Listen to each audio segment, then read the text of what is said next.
મને ખીજાય હું યા માણિક તે જીલો આવ્યો હોય કેમ ઉતારતે. ગુડ મોર્નિંગ ફ્રેન્ડ્સ, કેમ છો? જય શ્રી કૃષ્ણ, જય માતાજી. ચેતન ગઢિયા બ્લોગમાં તમારું સ્વાગત છે. કેમ છો બધા? મજામાં ને? જો અત્યારે વાગ્યા છે 10 અને થયું ચાલો હવે હું ફ્રી થઈ ગઈ છું. બધું ઘરનું કામ, કચરા, પોતા, વાસણ કપડાં બધું કમ્પ્લીટ કરીને ખાલી રસોઈ જ બાકી છે. એ પણ થોડીક વાર પછી આપણે સ્ટાર્ટ કરશું અને આપણે ફ્રી થઈ ગયા એટલે થયું ચાલો બ્લોગ બનાવવાનું સ્ટાર્ટ કરી દો. તો અત્યારે 10 વાગ્યા છે તો હજી આપણે કાવ્યબેન તો સૂતા છે, એના પપ્પા તો ઓફિસે જતા રહ્યા. તો ચાલો થયું કે હવે પેલા હવે કાવ્યને જગાડ દઉં. કાવ્ય જાગી જાય પછી એને નાવા ધોવાનું, ચા પાણી, દૂધ ને બધું બાકી હોય એ બધું કરી અને પછી હું માર્કેટમાં જાઉં. ચાલો પેલા છે ને કાવ્યને આપણે જગાડીએ. 10 વાગી ગયા છે, ઉઠી જાઓ, સ્કૂલે જવાનો ટાઈમ થઈ ગયો છે. શું નહીં હું ગુજરાતી મીડિયમમાં નથી ભણતું, તો હું ઇંગ્લિશમાં ભણું છું. ઇંગ્લિશમાં 8 વાગ્યામાં છે. હા તો 10 વાગી ગયા, 2 કલાક મોડું થઈ ગયું. એટલે ઉઠો, હાલ મૂકી જાઓ સ્કૂલે. સ્કૂલ બંધ છે તો કેટલી તારીખે તારું વેકેશન ખુલવાનું? 9 તારીખે. પછી બધી તૈયારી થઈ ગઈ? શું તૈયારી કરી તે? બુક લેવાની બાકી છે. તો પછી તૈયારી થઈ થોડું કહેવાય. બહુ છે, માંડ ઉઠશે કાવ્ય. તો ચાલો હવે એને જગાડે, એનું કામ બધું પતાવી દો અને બસ હવે ટૂંક સમયમાં 10 દિવસ રહ્યા છે. 9 તારીખે તો બધાની સ્કૂલ ખુલી જશે. કોઈની વહેલી ખુલી જાય છે, બાકી તો મોટા ભાગની બધા 9 તારીખે ખુલે છે. આપણા કાવ્યાબેનની પણ 9 તારીખે જ સ્કૂલ ખુલે છે. તો એની પણ બધી તૈયારી કરવાની છે અને યુનિફોર્મ સીવડાવવાના છે, કારણ કે ગયા વર્ષના હતા ને ટૂંકા થઈ ગયા હતા. એટલે આ વર્ષે નવા યુનિફોર્મ, નવી સ્કૂલ બેગ, પછી શું કે શૂઝ લેવાના છે, એની બુક્સ લેવાની છે, પાણીની બોટલ લેવાની છે. બહુ બધું કામ છે. તો ધીમે ધીમે છે ને એ બધું પણ ચાલુ કરવાનું છે. તમારે બધાને પણ હજી બાકી છે કે થઈ ગયું? કોમેન્ટ કરીને કહેજો. ચાલો હવે આપણે બ્લોગમાં આગળ વધીએ. કાવ્યાબેનનું બધું કામ બતાવી દઈએ. જો માર્કેટેથી આવી ગઈ શાકભાજી ને એવું લઈને. હું આવીને તો કાવ્યાબેને નાઈ લીધું અને એના પપ્પાએ આવી ગયા. બોલો. આ મેં જાદુ કર્યું અને પપ્પાને લઈ આવી. એટલે બોલો, એને જાદુ કર્યું ને પપ્પાને લઈ આવી. નવાઈ ધોવાઈ ગયું. હા, તો હવે હવે હું કામે વળગો. કામ છે. તે મને એમ કીધું તો આખું વેકેશનમાં હું કામ શીખી જઈશ. તે હું કામ શીખું કે હાલ? મેં શાકભાજી સુધારતા. એ પછી પછી નથી ખબર. પછી મામા ઘરે વાતુન કપાટા માર્યા. તમે શું શીખા? તમે કાવ્યાને વેકેશન પડ્યું એમાં તમે શું શીખા? હું તો ભાઈ રિટાયર માણસ છું. એને ખાવાનું છે બરોબર, ખાવાનું શીખા કા? અને બધી વસ્તુ ખોઈ દેવાની. અને આપણે હવે સુરત પાછું ક્યારે જવું છે? સુરતના કાલ જવાનું છે. હું આવવાની હો. વાર ઊભું જ હોય હું આવવાની કરીને. પણ મારે તો ઊભું રહેવું પડે ને, મારા વગર તમારું કામ નહીં થાય. બધુંય થાય. મારે કાલ ખરીદી કરવા ન થવું. ખરીદી તું કરી આવી. મારે કાંઈ તને લઈને જ જાવ. હું ને કાવ્યા જવાના. નહીં, હું તો હાવ નહીં. જોઈ લે, એ તો હું આવવાની. એકલો જાય હા, તમે એકલા તો જ. કાંઈ નહીં. મારે પાર્ટી છે પિઝાની, કોઈ ન આવતું. બરાબર. હા સારું, ચાલ. મને સુરત જવામાં બહુ કંટાળો. બહુ કાવ્યને સુરત જવું ન ગમે. બોલો ગાડીમાં પાછું એસી ની પવન ઓલી આવે કંઈક થવા માંડે. બોલો કાવ્યાને સુરત જવું ન ગમે. તમારામાંથી કેટલા એવા મિત્રો છે જેને સુરતમાં જવું ગમતું ન હોય? જોકે અમને આખો દિવસ ચાલે કે સવાર જઈને સાંજે પાછા વહી આવી તો એવું હાલે, પણ અમને સુરત રહેવું તો ન ગમે. અમે વર્ષોથી નવસારી રહીએ ને એટલે. તમારું શું કહેવું? તમને ગમે સુરત? હું તો રોજ જાઉં છું ને. રહેવાની વાત છે. રહેવાનું ત્યાં મેં 2-3 બુક કરાવ્યા છે મકાન. સારું, હાલો હવે એની તો ફાકાલોજી પર ચાલુ થઈ જાય એટલે એને જ પૂછવું જ ન કામનું છે આપણે. ચાલુ તો હવે આપણે બ્લોગમાં આગળ વધીએ. અમે નીકળી ગયા છીએ બહાર અને આ વળી માર્કેટમાંથી ગાડી કાઢી. સર એટલો ટ્રાફિક છે ને અત્યારે, કારણ કે બધા શાકભાજી લેવા આવતા હોય ને. ગાયું બાયું જોવા મળે. હા, એ બધું હોય, ગાયું ને બાયું બધું હોય છે ને ટ્રાફિક. જો પાછળ ટ્રાફિક હશે. એમાં શું છે, મેં તમને થોડીક વાર પહેલાં જ કીધું હતું ને કે આપણે કાવ્યની બુક ને એવું લેવાનું છે. ચેતન વહેલા આવી ગયા છે ને તો મેં કીધું ચાલો ને આપણે તપાસ કરીએ, કારણ કે અડધી બુક છે અડધી બુક નથી એવા સમાચાર મળ્યા છે. જેટલી મળે એટલી તો લઈ આવીએ. એટલે અમે બે છે ને બજારમાં જઈએ છીએ, બીજું પણ કામ છે કોઈ, એ બધું આપણે સાથે પતાવતા આવીએ.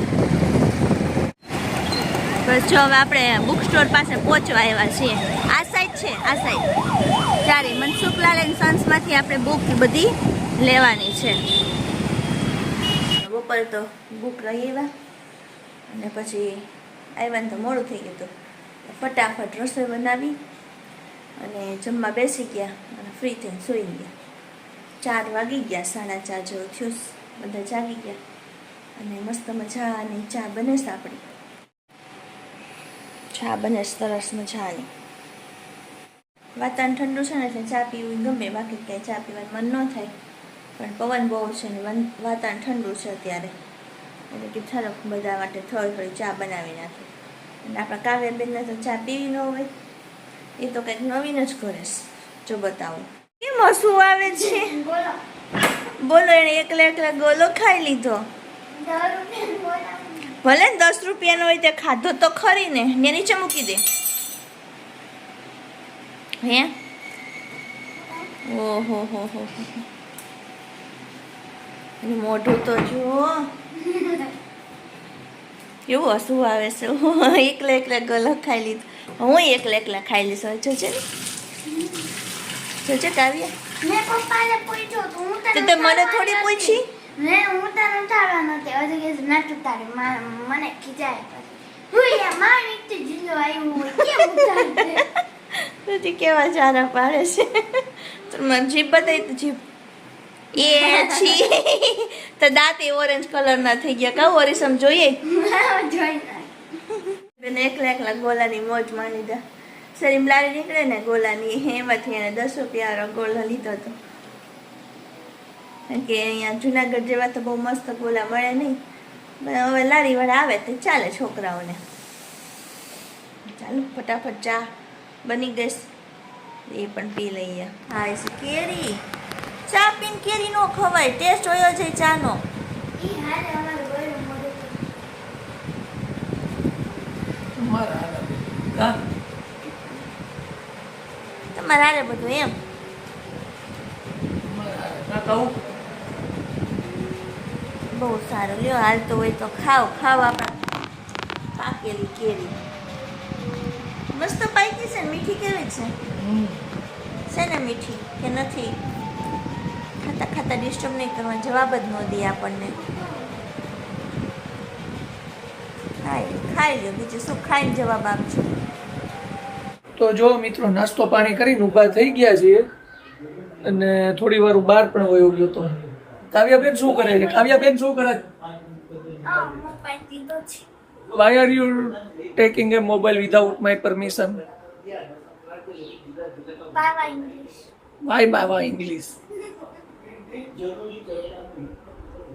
હે? કેમ લીધો મોબાઈલ? તો આ જોવાય નહીં. નહીં. તમે અત્યારે ઉતારો છો તો તમે મોબાઈલ જોશો, એટલે એનું કાંઈ નહીં. એ તો હું વિડીયો બનાવું છું.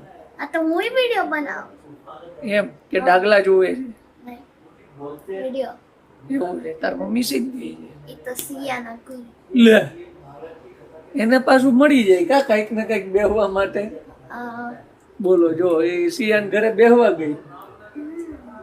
લ્યો બોલો. ન્યાય ની બધી બેનપણીઓ છે ને, એની પાસે ફ્રેન્ડો હોય. બેનપણીઓ જો છે ત્યાં બધે બેઠા બેઠા વાતુના વડા બનાવે. વાતુના વડા બનાવે. જો શું કરે તો એ લોકો? તો આ જમવાનું શું છે? સેવ ટમેટાનું શાક. ઓહો, તાર મમ્મી ના પાડી દે હું બહાર જમવાનું છું. નહીં, એ નહીં થાય. હું બહાર જમવાનું, તમે મારા દીકરી બે સેવ ટમેટા ખાજો. તો દાદા કેમ? એ દાદા ખાઈ લે, તમે મારે નથી ખાવું. આવ પાકાજી કે નહીં, હું તો બહાર જ જમવાનો છું. નહીં પાકાજી. મારા દોસ્તાર હારે જવાનું. હા ખોટું નહીં. મારા દોસ્તારનું નામ શું છે? એ તન નો કહેવાય. નહીં ક્યાં નહીં. શું નામ છે? નામમાં એ તન નો કહું ભાઈ. કેવું પણ નહીં, તો તું મને ખબર પડે ને દોસ્તાર. પક્કા હારે જવાનું. નહીં પક્કા ન થાય. ઈ નો જાય, એ કેરી વેચતા. ભલે ને કેરી વેસે તું અગરબત્તી વેસે મારે જવાનું. એ તમે જાઓ ને ત્યાં તો અહીંયા ઘરે વહી આવશે. એવું છે. તો જો મિત્રો આવું છે બધું. કાવ્યાબેનના ચોપડા લઈ આવ્યા અમે અડધા અને હવે 9 તારીખથી ચાલુ થઈ જાય છે. હવે ઈ જાશે સ્કૂટર લઈને, બાઇક લઈને જવાનું. ને બાઈક તો અમે ખાલી નીચે ચાલીને જશે. તો મિનિટ 10 મિનિટ જ થાય એટલે. તો ચાલો મિત્રો હવે આપણે આ વ્લોગ અહીંયા પૂરો કરીએ છીએ. નેક્સ્ટ વ્લોગમાં પાછા મળશું. બધાને જય શ્રી કૃષ્ણ.